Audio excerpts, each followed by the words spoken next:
Hello, all my dear students. Good morning. And मैं आपके lesson one का जो पैरा अभी कंप्लीट होने वाला है उससे आगे अभी आप लोगों को पढ़ाने जा रहा हूँ। और उम्मीद है कि जो मैंने अभी आपको इससे पहले जो मैंने पार्ट वन आपको पढ़ाया वो समझ में आया होगा। और कहीं ना कहीं जो डिफ़िकल्ट वर्ड्स जो मैंने आपको दिए हैं उन्होंने आपको उस पैरा वन को पार्ट वन को और बेहतर समझने में आपकी मदद होगी। तो जैसा कि आप देख सकते हैं कि यहाँ पर हम बात कर रहे हैं कुछ ऐसे क्लासरूम की जो वर्चुअल क्लासरूम्स हैं। और ये स्टोरी है लगभग 2157 के आसपास की है, यानी कि आज जो 2021 चल रहा है, इसमें आप सवा साल 125 साल आप ऐड कर दिए, तो ये कुछ इस तरीके की बात है। ये मतलब फ्यूचर के बारे में बता रहे हैं, फ्यूचर स्टोरी है। और जैसा कि मैंने बताया था कि अभी ये हालत है कि चीज़ें आपकी जो हैं वो ज़्यादातर ऑनलाइन हो चुकी हैं। और क्लासरूम्स का जो कॉन्सेप्ट है वो धीरे-धीरे ख़त्म हो रहा है। आने वाले वक़्त में क्या होगा, तो अब आप ऐसा समझ सकते हैं कि 2157 की कहानी जो कि 2 कैरेक्टर्स पे बेस्ड है, वो आपको अभी बताई जा रही है। यानी कि आप इस वक़्त 2157 में ही हैं। और अगर आप 150 साल पहले जाएँ या 125 साल पहले जाएँ, यानी कि आज के समय में, तो आपको बहुत सी चीज़ें ऐसी होंगी जो अनदेखी होंगी, अनजानी होंगी, और जो अगर आपके सामने आ जाएँगी तो आप बिल्कुल अमेज़्ड हो जाएँगे। यही कुछ उस पैरा 1 में आपको बताया गया। और जैसे कि आपको उसमें पता है कि टॉमी को एक किताब मिल जाती है। जब वो किताब मिलती है तो वो क्या देखता है, कैसे देखता है, समझें आप उसको। वो किताब को देखता है कि किताब जो है येलो होती है, रिंकल्स पड़े होते हैं, और ऑफली उसको बड़ा मतलब फ़नी लगता है वो। अब जो 2157 की बात करी जा रही है, जहाँ पर आज आप देख रहे हैं कि इतने बदलाव हैं। आज आपकी किताबें डिजिटली हो गई हैं, आपकी बुक्स आ चुकी है। अभी देखिए जो मैं पढ़ा रहा हूँ ये ई-बुक ही है। अब मैं मैं किसी भी तरह की कोई हार्ड कॉपी लेकर के आपको तो नहीं पढ़ा रहा। कंप्यूटर पर वो चैप्टर ओपन है, ये ई-बुक है, पीडीएफ के फॉर्म में है और मैं आपको पढ़ा रहा हूँ। अब इसमें किसी भी चीज़ को हम सेलेक्ट कर सकते हैं, राइट? किसी भी चीज़ को अंडरलाइन कर सकते हैं, जो कि ज़ाहिर-सी बात है कि आपकी जो किताबें हैं, जो आपकी हार्ड कॉपीज़ हैं, उसमें पॉसिबल नहीं है। और जब वो ज़्यादा वक़्त की हो जाएँगी, तो कहीं न कहीं वो येलोइश हो जाते हैं उनके पेजेज़, और रिंकल्स भी आपको दिखाई देते हैं। तो जब टॉमी इस तरह की किताब को निकालता है और देखता है, तो वो बिल्कुल अमेज़ हो जाता है, ये है क्या यार? ये क्या चीज़ है? राइट? तो मतलब पता तो होता है कि किताब है, लेकिन लोग ऐसे पढ़ते थे 150 साल पहले, 100 साल पहले ऐसे किताबों से पढ़ते थे, जो उसके लिए कुछ ऐसा मान लीजिए कि it was hard to believe. It was hard to believe का मतलब है कि यकीन कर पाना उसके लिए मुश्किल था। तो ऑफुली फ़नी, मतलब उन उसने जो है वो वर्ड्स को देखा, पढ़ा, that stood still instead of moving, जो कि एक तरीके से कहीं न कहीं जो है वो स्टूड हैं। और कैसे हैं? स्टिल हैं। दैट स्टूड स्टिल, जो कि दिखाई दिए, जो समझ पाए, वो स्टिल दिखाई दिए। स्टिल की मतलब एक जगह पे रुके हुए हैं, इंस्टेड ऑफ मूविंग, बजाय कि उन वर्ड्स को इधर से उधर आप रिप्लेस कर सकें। तो ऐसा किताबों में नहीं हो सकता है। किताब का कोई भी जो टेक्स्ट पेज नंबर 1 पर दिया है, उसको आप पेज नंबर 2 पे कॉपी नहीं कर सकते, या 2 वाले टेक्स्ट को आप 3 पे कॉपी नहीं कर सकते। जबकि ई-बुक्स के थ्रू आप कहीं से कोई भी टेक्स्ट उठाइए, किसी भी पेज पर आप लगा दीजिए, आप कहीं पर भी उसको जो है वो यूज़ कर लीजिए। आप उसको चाहें तो मेल कर दीजिए, अगर आप चाहें तो उस टेक्स्ट से आप कुछ भी डिज़ाइन कर सकते हैं। ये सारी चीज़ें आपके सिस्टम से पॉसिबल हैं, यानी कि कंप्यूटर से पॉसिबल है। तो उसने क्या देखा कि इंस्टेड ऑफ मूविंग, वो जो टेक्स्ट थे वो स्टिल थे, राइट? और the way they were supposed to, और ऑन अ स्क्रीन, जबकि टीवी स्क्रीन पर जो दिखाई देता है, कंप्यूटर स्क्रीन पे जो दिखाई देता है, वो आपको मैंने बताया है कि टेक्स्ट को आप यहाँ से वहाँ ले जा सकते हैं, जो वो चीज़ बुक्स के साथ पॉसिबल नहीं थी। And then when they turn back to the page before, फिर जब उन्होंने जो है वो पेज को देखा, it had the same words on it, and it had when they read it for the first time, और रीड इट फर्स्ट टाइम, मतलब जो उन्होंने ये जो किताब उनको मिली और किताब में जो भी चीज़ें वो एक्सपीरियंस कर रहे थे, वो उनके लिए पहली बार थी जो उसको उन्होंने कभी भी एक्सपीरियंस नहीं कर रहा था, क्योंकि उनकी उम्र जो भी रही हो, वो 12-14 साल की रही होगी, बच्चे थे। तो आज का समय जो हम बता रहे हैं, ये 150 साल के बाद का क्या होगा, तो बच्चे उसी दौर में हैं। तो उस दौर में किताबों को देखना उनके लिए एक बड़ी अजीब-सी बात थी। तो उनके लिए पहली बार था जब उन्होंने इस तरीके से किसी भी किताब को देखा था। अब उसके बाद आता है यू नो जी से टॉमी। जी ने टॉमी से कहा, व्हाट अ वेस्ट, मतलब उसको ये सब कुछ वेस्ट लग रहा था। When you are through with the book you just throw it away. मतलब उसको ये जो किताब का जो कंसेप्ट था ये बिल्कुल अजीब सा लग रहा था। राइट, वो उसको वेस्ट लग रहा था। अब वो वेस्ट क्या था, वो वेस्ट समय का भी हो सकता है, वो वेस्ट जो है वो रिसोर्सेज का भी उसको लग रहा था कि ये किताब में एक ही आपका जो है वो उसका क्या नाम है, आप एक जैसा टेक्स्ट जो है वो सालों तक देखते हैं, आप कुछ उसमें से ना तो हटा सकते हैं, ना उसमें बढ़ा सकते हैं, राइट। और आप कुछ भी कर लीजिए, एक किताब के अंदर आप अगर 100 पेजेस देखते हैं तो 100 से उसको जो है वो 101 नहीं करा जा सकता है, लेकिन आप कंप्यूटर की फाइल्स को चाहे जितना बढ़ाना चाहें या बढ़ा सकते हैं, घटाना चाहे घटा सकते हैं। या किताबों को भी आप देखिए, तो आज के वक्त में सिस्टम्स में जो आपका कंप्यूटर सिस्टम है, टीवी है, जो स्मार्ट टीवीज़ वगैरह आ रही हैं, उसमें आपको पढ़ने के लिए बहुत बड़ी एक लाइब्रेरी मिल जाएगी, जिस लाइब्रेरी में सिर्फ हज़ारों बल्कि लाखों किताबें होती हैं। तो उनको ये वेस्ट लगा। When you are through with the book you just throw it away. मतलब उनको ये चीज़ बड़ी, ये जो बुक्स का जो कंसेप्ट था ये बहुत इंटरेस्टिंग नहीं लगा, और उनको ये लगा कि जब पर भी आप किताबों को देखते हैं, तो बस आपको ऐसा लगता है कि इनको इसको दूर करो, मतलब इसको हटा दो। तो उसमें इंटरेस्ट कहीं न कहीं जो है किताबों में उन लोगों को नहीं लगा। तो उन्होंने कहा कि our television screen must have had a million books. लेकिन आज हमारी टीवी है, जो मैंने इससे पहले बताया, उसमें आपकी लाखों किताबें हैं, और भी बहुत सी मतलब चीज़ों को आप जो है वो उसमें देख सकते हैं, जो बेहतर हैं आपके लिए। और कहीं न कहीं उसको आप ना तो हटा सकते हैं, ना ही आप उसको घटा सकते हैं, जबकि किताबें फट भी सकती हैं, ख़राब भी हो सकती हैं। ये इस तरीके की बात उन लोगों को ये बुक्स के साथ समझ आई। तो उनको कहीं न कहीं बुक्स के साथ वो डिसएडवांटेजेस जो मैं आपको बताने की कोशिश कर रहा हूँ, वो दिखाई दिए, जो कि उनके समय में, उनके ज़माने में आपकी ई-लर्निंग के साथ या वर्चुअल क्लासरूम के साथ कहीं न कहीं नहीं था। मार्गी ने भी ये बात कही कि मुझे भी, मतलब उनको बुक्स को पढ़ने में कोई इंटरेस्ट नहीं आ रहा था। तो मार्गी ने भी कहा कि मतलब मुझे भी ऐसे ही कुछ लग रहा है, और उसका भी कोई इंटरेस्ट नहीं था। कहते हैं कि she was 11 and had not seen as many tele books as Tommy had. He was 13। उसके हिसाब से जो मागी की जो उम्र थी वो लगभग 11 साल की थी, जबकि टॉमी की जो थी वो 13 साल की थी। तो अब एज़ कम्पेयर टू टॉमी, जो मागी थी, उसने उतनी किताबें, उतनी टेली बुक्स नहीं देखी थी जितनी मागी ने अपनी टॉमी ने अपनी 13 साल की उम्र में देखी थी। और ये जो बुक थी, ये जो किताब थी, इसको लाने वाला, इसको फाइंड करने वाला भी टॉमी था। उसने कहा, she said, where did you find it? मिली तुम्हें कहाँ पर ये? तो उसने कहा कि भाई ये मुझे मेरे घर पे मिली, इन माय हाउस। और उसने पॉइंटेड करा, पॉइंटेड का मतलब किसी तरफ इशारा करना उंगली से, right. He pointed without looking, right, because he was busy busy in reading. यानी कि उसने उसने इस बात को बस पॉइंट करा विदाउट लुकिंग, बिना किसी को देखे, because he was busy reading. क्योंकि वो जो था, वो उसको पढ़ने में कहीं न कहीं मशगूल था, या पढ़ने में, या उसको उनके पेजेस को पलटने में मशगूल था।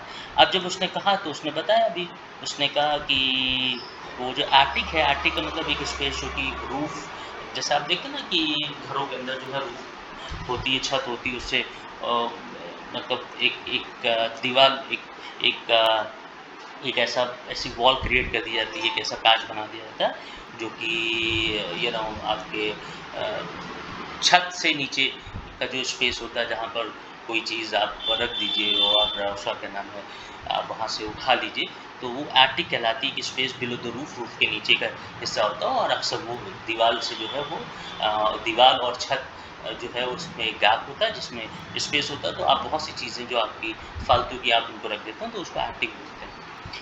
कहते हैं व्हाट इज़ अबाउट, किसके बारे में है ये? तो ऑफ कोर्स जो किताबें हैं वो स्कूल की बातें करती हैं, तो उसने कहा कि व्हाट इज़ अबाउट, मतलब किसके बारे में, ये क्या है? तो उसने कहा स्कूल। तो मार्की वाज़ स्कॉर्नफुल स्कूल। अब स्कॉर्नफुल का मतलब ये होता है ना कि जैसे जिसमें किसी का इंटरेस्ट ना हो और अचानक वो बात कह दी जाए, तो बड़ी जैसे होता है कि अजीब-सा मुँह बनाते हुए और कहीं न कहीं जो है वो मतलब छी वाली जो बात होती है कि something which you are not liking, आप जिसकी बात आपके सामने वो बात कह दी जाए जो आप पसंद नहीं कर रहे हैं और वो जो आपको टॉपिक लगेगा वो स्कॉर्नफुल लगेगा। तो जैसे उसने स्कूल कहा, तो माँगे ने एक अजीब-सा मतलब एक चेहरा-मोहरा बनाया और स्कूल तो वैसे भी उसको पसंद नहीं था, स्कूल में जो पढ़ाई थी वो उसको पसंद नहीं थी। सो उसने कहा what is there to write about school? अब उसने कहा कि स्कूल के बारे में लिखने को है ही क्या? उसने कहा कि आई हेट स्कूल, मुझे तो वैसे भी स्कूल अच्छे नहीं लगते हैं, पसंद नहीं है ना? ये बात मागी ने कही। तो मागी हैज़ ऑलवेज़ हेटेड स्कूल। इसमें बात लिखी भी है कि कहीं न कहीं वो जो मागी थी, वो उसको जो है वो स्कूल से बहुत नफ़रत थी और वो स्कूल को बिल्कुल पसंद नहीं करती थी। But now she hated it more than ever. लेकिन अब उसको स्कूल से और ज़्यादा नफ़रत होने लगी थी। जब से उसने इस किताब को टॉमी के हाथ में देखा, फिर टॉमी ने उस किताब के बारे में बताया और कहीं न कहीं जो है उसने देखा कि बिल्कुल अजीब-सी मतलब एक ऐसी चीज़ है जिसमें कहीं कुछ आप ना तो घटा सकते हैं, ना बढ़ा सकते हैं, कहीं कोई टेक्स्ट को आप रिप्लेस नहीं कर सकते। तो उसको वो कॉन्सेप्ट ही बुक का जो है वो अजीब-सा लग रहा था और अब बुक्स का लेना-देना अगर स्कूल से हो और स्कूल से अगर मागी को ना पसंद हो, तो आप समझ लीजिए कि वो उसके लिए हमेशा खराब बात थी। अब कहते हैं कि स्कूल तो कभी उसको पसंद ही नहीं था, मागी जो है हमेशा जो है वो हेट करती थी, नफ़रत करती थी। कहते थे mechanical teacher had been giving her test after test in geography and she had been doing worse and worse until her mother had shaken her head sorrowfully and sent for the county inspector। अब इसमें क्या है, अब मागी का जो record है उसको थोड़ा-सा आप देख लेते हैं। तो जो उनका मैकेनिकल टीचर था, एक ऐसा टीचर है जैसे एक मैथमेटिक्स टीचर होता है, इंग्लिश टीचर होता है, हिंदी टीचर होता है, ऐसे मैकेनिकल टीचर होता है। वो उसको जो है वो टेस्ट पे टेस्ट जो है जो उनका जियोग्राफी का जो सब्जेक्ट था उस पर वो मार्गी को टेस्ट कर रहे थे, लगातार उसका टेस्ट ले रहे थे और जिस तरीके से उसके टेस्ट आगे बढ़ रहे थे, उसकी जो पोज़ीशन थी वो दिन-ब-दिन जो है वो वर्स्ट होती चली जा रही थी, मतलब खराब पे खराब ही होती चली जा रही थी। Until her mother had shaken her head sorrowfully and sent for the county inspector। और ये कुछ इस तरीके का आप समझ सकते हैं कि ये जो है इस तरीके की खबर जब उसकी माँ को लगती है या माँ को उसकी पता चलती है, तो होता है कि जब आपका बच्चा बहुत अच्छा परफ़ॉर्म नहीं कर पाता तो कई बार एज़ पेरेंट अपना सर पकड़ कर के बैठ जाते हैं कि बताओ मैं क्या करूँ इस बच्चे के साथ, बच्ची के साथ, इसका पढ़ने में दिल नहीं लग रहा। तो ये बिल्कुल एक उसकी माँ की पोज़ीशन हो गई थी। तो उसकी जो परफ़ॉर्मेंस थी वो दिन पे दिन वर्स होती चली जा रही थी और कहीं न कहीं जो उसकी माँ थी वो बहुत इससे दुखी थी और उसने जो है जो कॉपीज़ पे जो मार्क्स मिलते हैं, जो आपके जो टेस्ट में जो मार्क्स मिलते हैं, उनको उसने काउंटी इंस्पेक्टर के पास भी भेजा था। काउंटी जो वर्ड आया है, वो काउंट से आया है, यानी कि दोबारा किसी भी चीज़ को चेक कराना, दिखाना, उसके पास भी उसने भेजा था। इसके बाद पैरा नंबर 4 आता है, "He was round little man with a red face and had whole box of tools with dials and wires. He smiled at Maggie and gave her an apple, then took the teacher apart. Maggie had hoped he would not know how to put it together again, but he knew how all right.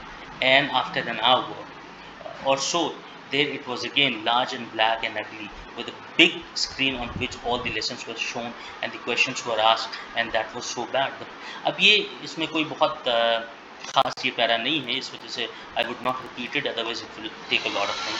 मतलब जो कुछ भी था, वो जो उसका county inspector था, उसकी जो उन्होंने पोज़ीशन बताई है, उसका जो चेहरा-मोहरा बताया है, वो कुछ रेड फेस के साथ एक मतलब he was a round little man. Round little man का मतलब अगर एक आदमी बौना हो, शॉर्ट हाइट उसकी शॉर्ट हाइटेड हो, हाइट छोटी हो और बिल्कुल एकदम गोल-मटोल हो और उसका जो चेहरा हो बिल्कुल लाल हो, तो ये बिल्कुल उसकी उसका ही पूरा का पूरा उन्होंने ये डिपिक्शन आपको बता रहे हैं, जो चीज़ें राइटर ने डिपेक्ट की हैं कि वो जो काउंटी इंस्पेक्टर था वो कुछ इस तरीके से था, जिसके हाथ में एक बॉक्स था टूल्स का, डायल्स एंड वायर्स थे और वो मार्गी को कहीं न कहीं देख कर के स्माइल करने लगता है, उनको एक एप्पल दे देता है। तो ये सारी चीज़ें ऐसी हैं which is not so relevant, which is not very, very important. अब हम लोग थोड़ा-सा आगे बढ़ते हैं।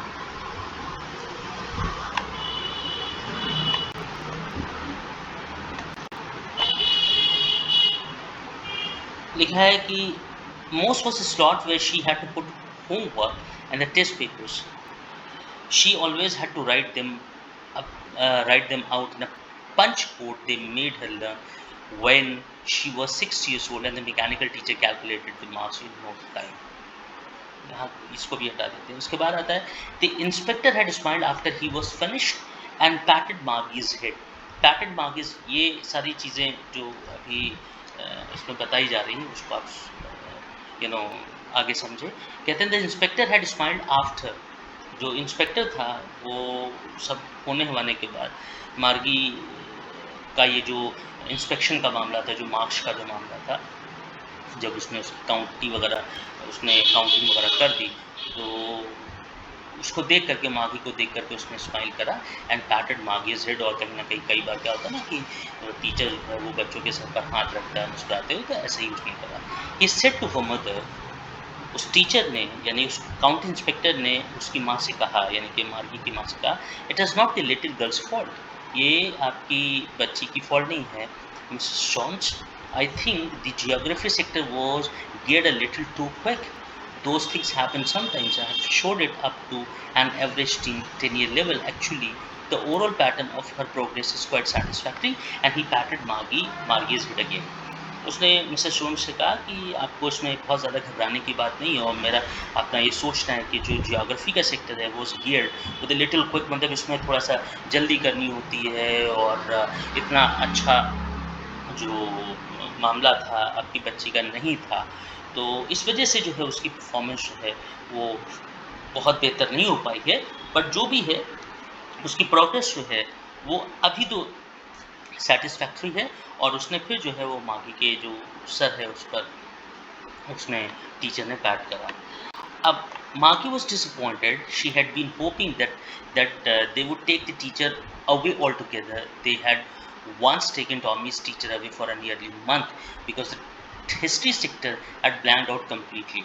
अब यहाँ पर जैसे होता ना कि जब कोई ऐसा बच्चा जिसका पढ़ाई में दिल ना लगे, तो वो चाहता क्या है कि उसकी ट्यूशन, उसका स्कूल जल्द से जल्द उससे ख़त्म कर दिया जाए, हटा दिया जाए। अब जब उसकी परफॉर्मेंस अच्छी नहीं रही तो मागी काफ़ी डिसअपॉइंटेड थी, and she had been hoping, उसको ये उम्मीद है that they would take the teacher away away altogether. जैसे अगर कोई हम सब्जेक्ट अच्छा नहीं पढ़ रहे हैं तो कई बार क्या होता है कि उस सब्जेक्ट से आदमी को दूर कर जाता है कि ठीक है भाई, अगर मैथमेटिक्स में तुम्हारा इंटरेस्ट नहीं तो चलो ठीक है, अब तुम आगे से मैथमेटिक्स मत पढ़ना। तो उसको लगा कि ये जो टीचर है ये मेरे से हटा दिए जाएंगे, हमको इनसे दूर कर दिया जाएगा। और ये कहीं ना कहीं टॉमी के टीचर जो कि मतलब थे, उनको भी लगभग 1 महीने तक उसके हिस्ट्री के सब्जेक्ट को लेकर के उसको क्या नाम है उससे दूर कर दिया गया था। और so she said to Tommy, why would anyone write about school. तो ये कहती कि अब मतलब पूरा का पूरा एक्सपीरियंस स्कूल का वो बता रही कि स्कूल के अंदर है क्या। आपकी परफॉर्मेंस ख़राब है तो आपको कहा जाता है, आपकी परफॉर्मेंस अच्छी है तो आपको अप्रिशिएट किया जाता है, लेकिन ज़्यादातर होता क्या है कि आपको आपकी परफॉर्मेंस के लिए टोका जाता है, आपको रोका जाता है, आपको समझाया जाता है। तो उसको ये सब कॉन्सेप्ट बड़ा अच्छा नहीं लग रहा था। तो उसने टॉमी से कहा कि why would anyone write about school. तो उसने कहा कि फिर कोई भी स्कूल के बारे में क्यों लिखेगा, जब स्कूल जाने का एक्सपीरियंस ही बहुत अच्छा नहीं है, या स्कूल में बहुत अच्छा नहीं लगता है, या स्कूल के अंदर की जो एक्टिविटी हैं वो उसको कहीं न कहीं डिसअपॉइंट करती हैं, तो फिर स्कूल के बारे में क्यों लिखा जाए। तो इस तरीके का ये अब तक आपको मैंने जो है वो पैरा 5 तक पढ़ा दिया। अब इसके बाद कल मैं आपको पैरा 6 जो Tommy looked at her with very superior eyes, इससे मैं आपको जो है वो आगे पढ़ाऊँगा। Till then, thank you very much and goodbye for now.